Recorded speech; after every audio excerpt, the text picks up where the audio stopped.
My name is Vanessa Cole, and the night my life changed forever didn't start with drama or lightning in the sky. It started with laughter, soft, elegant, expensive laughter. The kind that fills a ballroom where chandeliers sparkle like captured stars, and people wear smiles that cost more than most folks' rent. That night, I was invited to the Harrington Foundation's annual charity gala, a grand event held inside the glass-walled ballroom of the Harrington estate, just outside of Boston.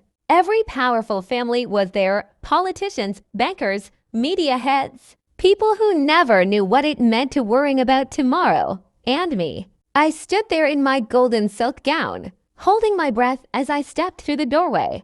I had earned my place there not through favors, not through family, but through years of blood, sweat, and grace. My company, Cole Innovations, was days away from finalizing a $1 billion sustainability deal with the Harringtons. Tonight was supposed to be a celebration of that partnership, but instead, it became the night they tried to humiliate me. When I entered the ballroom, heads turned. You could feel the silence beneath the music, the way whispers slipped through perfume and champagne bubbles. Eyes followed me, measuring me, dissecting me. Is that her? Someone whispered. The businesswoman they're talking about. She's different, another voice said softly, like different was a flaw. I smiled anyway. My grandmother always said, baby, when they expect you to shrink, stand taller. So I did. At the center of the room stood Margaret Harrington, the family's Iron Lady, tall, pearl necklace, sharp eyes. She'd invited me personally. When she saw me, her lips curled into what she must have thought was a smile. Vanessa Cole, she said. So lovely to finally meet you. You're even more radiant in person. There was a pause between her words, the kind that tells you her compliment isn't really a compliment. Thank you, Mrs. Harrington, I said softly. It's a pleasure to be here. Of course, she replied, tilting her glass. It's always inspiring to see someone from outside our usual circle achieving such success. I knew what she meant. Outside our circle, the polite way of saying you don't belong here. But I just smiled, the way women do when we're tired of teaching people about respect. Things escalated. About an hour later, the orchestra played softly. Waiters moved between tables, and the scent of roses filled the air. I was speaking with one of their board members when suddenly a loud crash echoed behind. Emmy, a glass of red wine had spilled across Victoria Harrington's white silk gown, the host's daughter, and one of those people who think cruelty is a kind of humor. Before I could even turn fully around, she shouted, "You did this. You weren't watching where you were going." Everyone froze. Dozens of eyes landed on me. "I didn't touch you," I said calmly. "Oh, please," she sneered. "You're standing right here with a drink in your hand." I looked down. My glass was untouched. But that didn't matter. The truth rarely does in rooms like that. People began murmuring. Phones lifted. Someone actually laughed. "Security," Victoria called out. "Please escort Miss Cole out before she ruins the evening further. And then it came, that laughter again, softer this time, crueler, like music made of knives. I remember standing there, every muscle in my body screaming to either cry or run. But I didn't. I just took one deep breath. I placed my glass down gently, looked around at every single person staring at me, and said, "You'll remember this moment. I promise you that. Because the deal you're celebrating tonight, it ends with my signature. And after what you've shown me, there won't be one." The laughter stopped. For a second, you could hear nothing but the violins trembling in the background. Then I turned, straightened my shoulders, and walked out of that glittering, poisonous room. The air outside felt cold and clean. I could still hear the muffled music fading behind me, but inside my chest, something else had started. Not anger, clarity. They thought they'd embarrassed me. What they'd really done was set me free. Because by morning, the Harringtons would realize what no one in that ballroom seemed to know: that the woman they mocked was the one who owned the technology, the patents, and the final say on a $5 billion contract.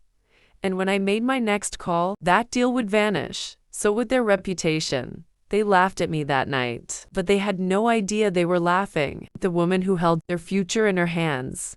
If you believe that dignity speaks louder than money, that a woman's worth can never be mocked out of existence, then take a moment, my dear one, subscribe and stay close, because what happened next would change everything. The morning sun didn't feel like it belonged to anyone that day, not to the Harringtons, not to their glittering estate, and certainly not to me. I sipped my coffee quietly, staring out the window of my apartment in Cambridge, thinking about the night before, the gala, the humiliation, the laughter. It all replayed in slow motion, like a film I hadn't yet been able to stop. But for the first time, I didn't feel small. I felt ready. I had built Cole Innovations from scratch, from the tiniest loft office, with one overworked intern, and a dream too big to fit in a boardroom. 20-5 years later, I controlled a global network of sustainable technology companies, employing hundreds of thousands in developing projects in renewable energy, housing, and smart infrastructure. My life was mine, meticulously designed and guarded. But last night reminded me how fragile perception can be. People will always see what they want to see, and when they underestimate you, it becomes a powerful tool.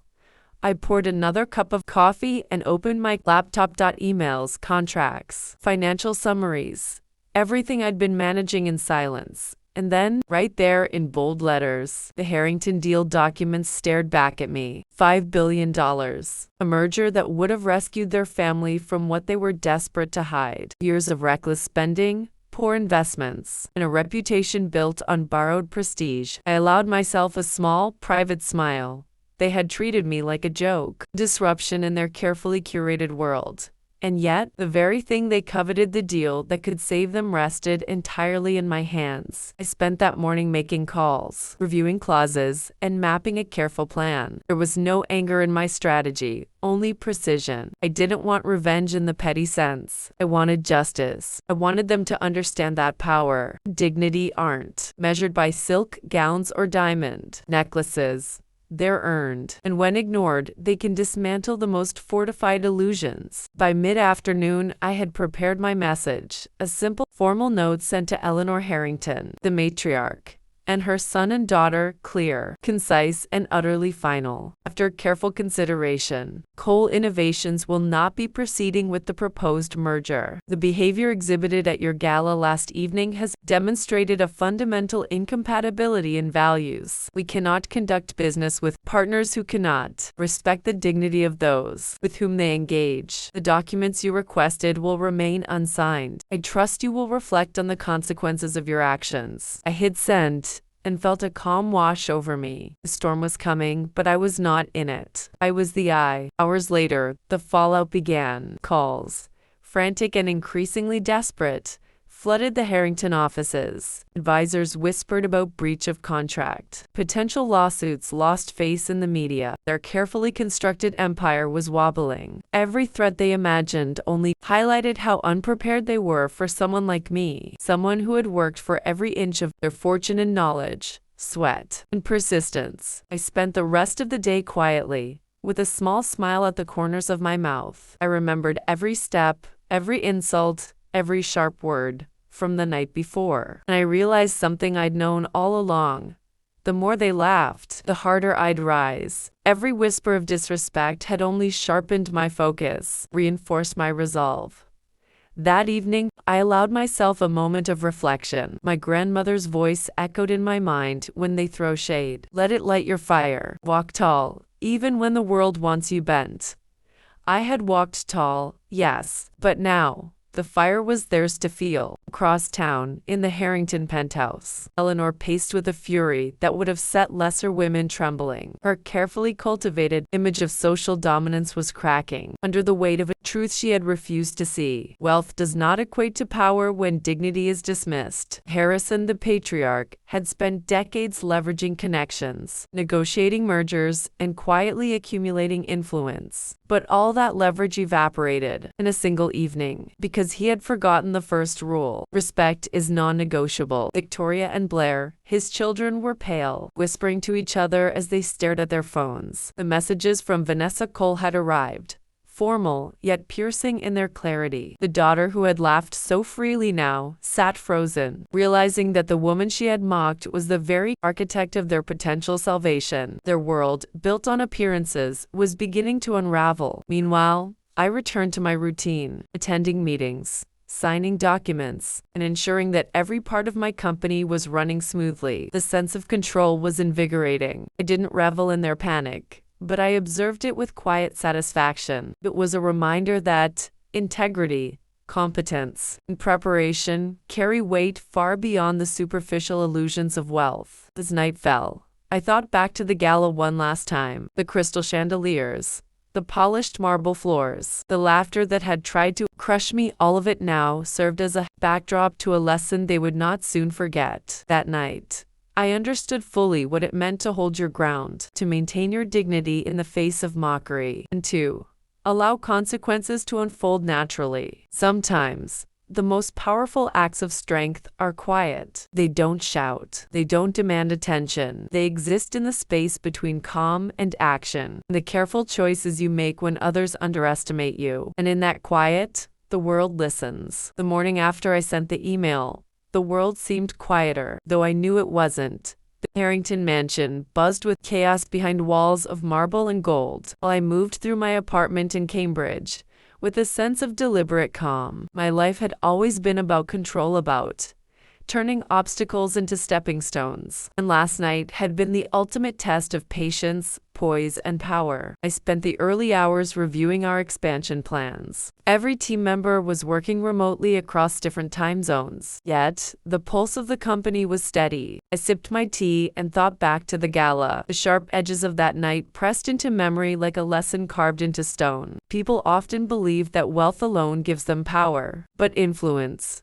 true influence, comes from knowledge, preparation, and integrity. And I had all three. By mid-morning, the first wave of Harrington inquiries hit. Calls, emails, frantic messages from lawyers who were used to handling money but not dignity. They tried every tactic: please, threats, even subtle flattery disguised as negotiation. But I had prepared for this. Every response was measured, factual, and firm. I refused to let panic dictate the terms of engagement. It was at that moment I realized just how fragile the Harrington empire really was. They had built a life of appearances, relying on borrowed prestige, connections, and an inflated sense of superiority. All it had taken was one event, a misstep. One display of contempt _2 exposed the weakness they had spent decades hiding. Later that afternoon, I walked through the quiet streets near my apartment, the crisp autumn air brushing against my face. I thought about the contrast. The Harringtons, draped in designer gowns and polished shoes, trapped in their gilded cage of privilege, and me, standing in sneakers and a simple coat, utterly free because I had never allowed myself to be owned by fear or expectation. News had begun to trickle in. By rumors, barely verified, were circulating among social circles that had once fawned over the Harrington name. Whispers that Vanessa Cole had canceled multi-merger were beginning to spread. For a moment, I smiled, not out of malice, but out of recognition. The world was finally beginning to see that respect is earned, not demanded. Inside the Harrington mansion, the consequences were immediate and chaotic. Harrison, the patriarch, spent hours pacing the grand hallways, his usual composure eroded by the realization that the deal he had counted on to save his empire was no longer guaranteed. Financial analysts he had relied on could only speculate, offering cold charts and numbers that failed to account for the human element. The one thing Harrison had consistently overlooked: character. Eleanor Harrington, meanwhile, had barricaded herself in her study, trying to maintain the illusion of control. But the messages from Vanessa Cole were unyielding, precise, and damning. Every phrase underscored the principle she had violated. Dignity is non-negotiable, and no amount of wealth could shield her from the consequences of cruelty. Victoria and Blair, the children, were left to navigate the storm of embarrassment and panic. Their carefully maintained social facade began to crumble, revealing insecurity, entitlement, and the stark reality that charm and beauty cannot substitute for respect and preparation. The girl who had laughed at me the night before now had no laughter to offer, only silence and disbelief. As the evening approached, I received a message from one of my closest advisors, confirming that the Harrington board was in emergency meetings, attempting damage control. But it was too late. The lesson had been delivered. The ripple effect of a single night's behavior was undeniable, and there was nothing they could do to reverse it. I sat by my window as the sun set, reflecting on how far I had come. From late nights in a cramped apartment, learning the value of hard work and perseverance from my grandmother, to commanding a company that could influence global markets. Every challenge had shaped me into someone who could face humiliation without surrender and transform it into strategy. It was clear now that power without integrity is fragile, but integrity coupled with preparation is unstoppable. The Harringtons had tested me, mocked me, and assumed that a woman like me could be sidelined. They had learned, albeit painfully, that I could not be underestimated by nightfall. I allowed myself a rare smile. The world outside my apartment remained oblivious to the quiet storm I had set in motion, but soon enough they would understand, and when they did, it would not be the money that struck them hardest. It would be the truth they had refused to acknowledge, delivered with precision, patience, and unwavering dignity. Sometimes, the most profound victories are not loud. They do not demand attention. They exist quietly, like the shifting tide that eventually reshapes the shore. And that night, the tide had begun its work. The next morning, I woke to the quiet hum of my apartment, sunlight spilling across the wooden floors. I felt neither triumphant nor cruel, just steady, like a river flowing without interruption. The Harringtons were already feeling the shockwaves of my decision, though I did not need to watch them unravel to know it was happening. Sometimes, human nature speaks loudest when left to its own devices. I began my day as usual, attending meetings, signing contracts, and reviewing strategies for the next round of projects. Every move I made reminded me of the countless hours spent learning, failing, and rebuilding. Success is not measured by applause or recognition, it is measured by resilience, integrity, and the ability to act when others would falter. By midday, the media began to pick up whispers of the canceled deal. Social networks buzzed with speculation. Why did Vanessa Cole cancel a $5 billion merger? Is this the end for the Harrington family empire? The names floated in headlines, yet none captured the truth that it was not just business lost, but a lesson delivered in dignity. Back at the Harrington estate, the chaos was palpable. Harrison, the patriarch, paced endlessly, muttering under his breath about missed opportunities and ruined reputations. His decades of maneuvering, his intricate plans, his belief that wealth and connections could protect him from accountability were unraveling. Eleanor Harrington retreated to her sanctuary of polished wood and crystal, trying desperately to maintain the illusion of control. But the words I had written, clear and precise, echoed louder than any plea she could make. Respect is earned. It is not borrowed. It is not purchased. It is not mocked. Victoria and Blair, the children who had once laughed so freely at my supposed misfortune, were left staring at screens and documents that exposed the fragility of their world. Privilege, without principle, cannot shield you from consequences. They were beginning to understand, perhaps for the first time, that cruelty has a price that cannot be negotiated. I walked through my office, moving from desk to desk, thinking about the power of patience and observation. Last night had been their moment of arrogance, their chance to prove superiority through mockery. Today, they were facing the quiet but devastating impact of their choices. It is a curious thing how quickly the illusion of invulnerability dissolves. One evening of laughter at someone else's expense can undo years of carefully built perception. And yet, it is also a reminder that the world often balances itself if you allow it to. My actions were not born of vengeance. They were born of principle. By late afternoon, I allowed myself a pause. I gazed out of the floor-to-ceiling windows, watching the city move with its endless rhythm. Somewhere below, people hurried to meetings. Deals were being made, and life continued, unaware of the silent reckoning that had begun at the Harrington Gala. In that stillness, I reflected on the lessons that had brought me here. My grandmother's voice, ever steady in my memory, reminded me, strength is not shown through force. It is shown through patience, wisdom, and the courage to uphold your dignity when no one is watching. That evening, as the city lights flickered on and the night settled over Boston, I received confirmation that the Harrington board was convening emergency meetings. The email I had sent, polite yet unyielding, had created a ripple that now demanded attention at the highest level. Every lawyer, every advisor, every family member was scrambling to mitigate the consequences of one evening of arrogance. And yet, I did not gloat. I did not celebrate. True power is not in humiliation. It is in the quiet confidence of knowing your worth and ensuring that respect is never optional.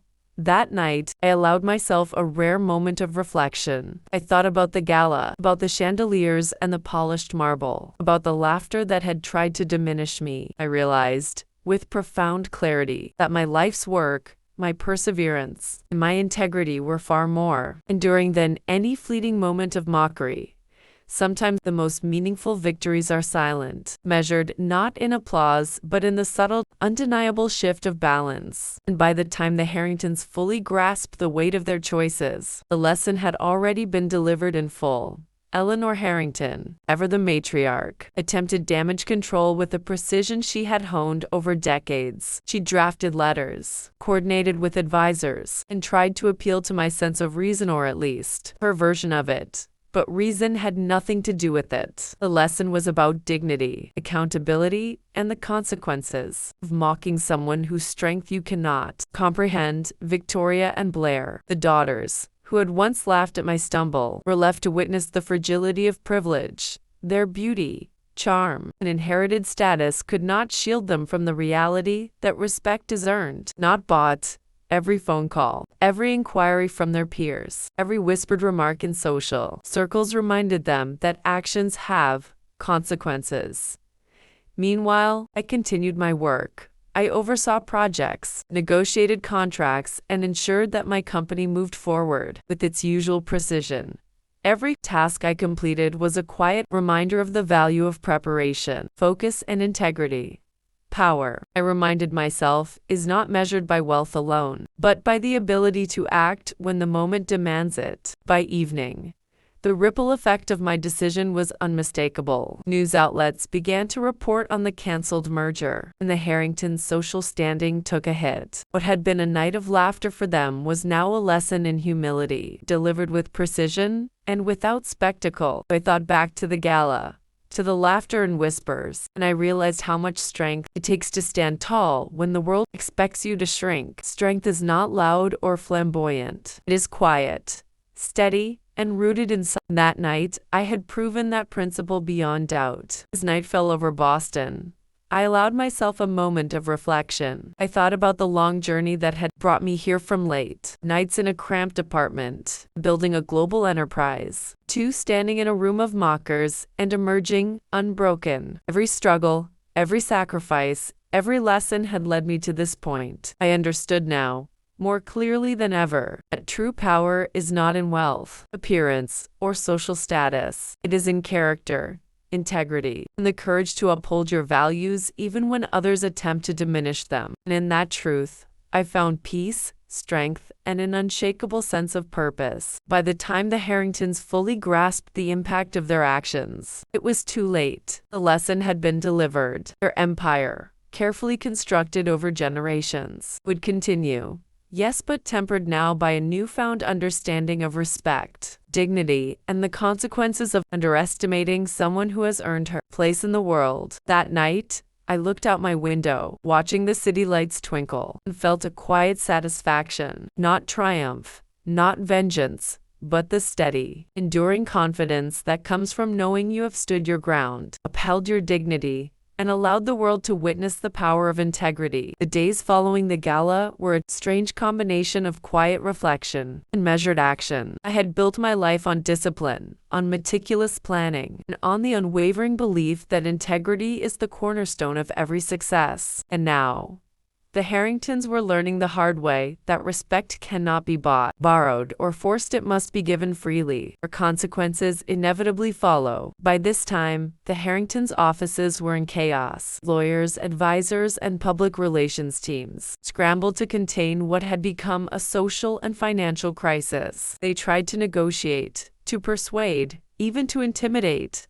But none of it worked. I had made my choice clear, and my decision was final. Their empire teetered, not because of financial missteps alone, but because they had forgotten a lesson that cannot be taught in classrooms or boardrooms. Humanity matters. I reflected on that night. The laughter, the stares, the whispers, and the cold, calculated cruelty that had been directed at me. I felt no bitterness, only clarity. Those moments meant to diminish me had instead crystallized my focus and strengthened my resolve. I had risen above their arrogance, and in doing so, reminded myself of the power that comes from self-respect and preparation. It was not vengeance I sought. I sought only fairness, integrity, and the undeniable assertion that mockery and disrespect have real consequences. Every call I made, every email I sent, every decision I executed in the days that followed was infused with the quiet authority of someone who had earned her place in the world. Meanwhile, the Harringtons began to confront their reality. Harrison, once so confident in his inherited empire, realized that money alone could not shield him from accountability. Eleanor Harrington, the woman who had orchestrated social dominance like a chess master, understood that control is fleeting when respect is absent. Victoria and Blair, the daughters who had laughed at my misfortune, now faced the stark truth that privilege cannot replace character. By midweek, the ripple effects of my decision were visible beyond their walls. Social circles whispered. The press speculated. The Harrington, name once synonymous with untouchable, prestige had become a cautionary tale. It was a reminder that wealth, while powerful, is meaningless without integrity and humility. I continued my life with the same steady rhythm. I worked, I planned, and I watched the consequences unfold. Quietly, deliberately. It was remarkable to observe how swiftly arrogance crumbles when confronted by a person unwilling to compromise her principles. I thought about my grandmother, who had taught me that dignity is not a luxury, it is armor, shield, and sword all in one. That week closed with a sense of resolution that had nothing to do with celebration or triumph. The Harringtons had learned a lesson they would not soon forget, one written not in anger, but in unwavering principle. And I, Vanessa Cole, had witnessed the quiet, undeniable power of respect earned and upheld. Sometimes the most profound victories are invisible to the world. They do not scream or demand attention. They exist in the steady certainty of doing right and standing firm when the world expects you to bend, and in allowing the consequences of truth to unfold naturally. That was the gift of those days, both for me and, in a way, for the Harringtons. Looking back now, I realize that night at the gala was never about the laughter or the humiliation. It was about the awakening of self-respect, the assertion of dignity, and the reminder that integrity cannot be underestimated. The Harringtons had tried to mock a woman who had earned her place in the world, and in doing so, they unknowingly revealed their own fragility. I hope, if you've been watching, that you understand the lesson here. Respect, integrity, and self-worth are not optional. And no matter how much money or influence they possess, can take them from you if you refuse to surrender them. If you believe in the power of dignity and the quiet strength of principle, I hope you'll subscribe and stay with me. Life is full of lessons, and sometimes the most important ones come when you least expect them. Hold your head high, trust yourself, and never forget, the world listens when you speak from integrity. By the time the sun began to set on that seventh day, the Harrington estate had transformed from a fortress of arrogance into a house of reckoning. Every carefully constructed illusion they had relied upon was crumbling, piece by piece, under the weight of their own choices. And I, Vanessa Cole, watched it unfold from a distance, not with glee, not with spite, but with a calm certainty born from decades of knowing my worth. Harrison Harrington, once so confident in his ability to manipulate deals and control outcomes, was now reduced to pacing the grand halls, muttering apologies into the phone that no one answered. His empire, propped up on borrowed prestige and outdated assumptions, was teetering. Every misstep he had tried to hide was now glaringly obvious. Eleanor Harrington, the matriarch who had wielded social power like a sword, was frantic, her polished composure cracking under pressure. She tried every tactic, pleading, cajoling, threatening, but each move only confirmed the one immutable truth. Respect is not negotiable. It cannot be forced or faked. She had failed to grant it where it was due. Victoria and Blair, who had laughed so freely at my stumble, now faced the harshest lesson life could teach. Privilege cannot substitute for character. They scrolled through emails and messages, stared at unsigned contracts, and for the first time realized that the world does not bend to mockery or entitlement. As for me, I spent the evening in quiet reflection. I thought about the gala, the laughter, the whispers, and the polished marble floors. I thought about every late night in my cramped apartment, every failure I had turned into a lesson, every ounce of effort I had poured into building coal innovations from scratch. And I understood fully that this night was not about revenge, was about justice, clarity, and principle. By nightfall, the Harringtons had begun to grasp the depth of their loss. The $5 billion deal that had been meant to rescue their empire was gone. The documents remained unsigned. Their social standing, while still gilded, was now tarnished. They had underestimated a woman who had earned her place, who had walked into their world with nothing but integrity, and who refused to be diminished by cruelty or arrogance. I allowed myself a moment to breathe, to acknowledge the journey that had brought me here. From poverty to power, from disregard to influence, every step had been guided by the same principle.